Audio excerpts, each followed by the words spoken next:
বন্ধুরা আমি দেখো গাছটাকে বোঝা যাচ্ছে না, এখানে সিম গাছ হয়ে আছে ডাঙার এক কোণে। তা আমি এসে দেখলাম খুঁজে খুঁজে সিম গাছে, দেখো কত সিম হয়ে আছে। এই দেখো গাছের এইগুলো সিম হয়ে আছে, কচি কচি সিম।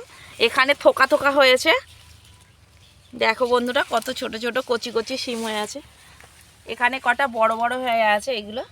এর মধ্য থেকেই আমি কটা বেছে বেছে তুলে নেবো কচি কচি সিমগুলোকে। আমার পুচকুর জন্যই আজকের খাওয়ার জোগাড় হচ্ছে অনেকগুলো।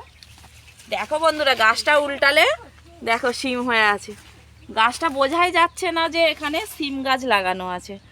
গাড়ি রাস্তা দিয়ে যায়, মাটির ধুলো উড়ে সব গাছে চেপে গেছে, আর ডাঙায় ঠিক মতন আসাও হয় না, তার কারণে আমি বুঝতেও পারা যায়নি যে এখানে সিম হয়ে আছে। এই কচি সিমই একদিন বলি তুলে নিয়ে যায়। বাজারে তো সেই পাকা পাকা সিম পাওয়া যায় সব সময়, তা চাষের সবজি কচি কচি তোলাই ভালো।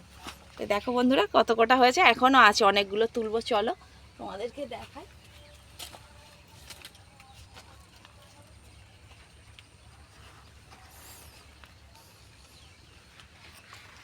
এতদিন আসি ডাঙাতে লক্ষ্য পড়েনি যে এখানে সিম গাছ হয়ে আছে, মানে এত ধুলো চেপে আছে বলে গাছটাকে দেখাই যায় না।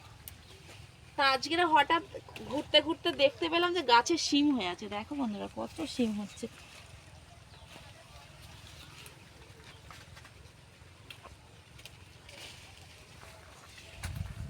থাকার তুলবো না, এগুলো একটু বড় হোক। থাকার বন্ধুরা তুলবো না, এবার এগুলো বড় হোক, আবার পরে তুলবো।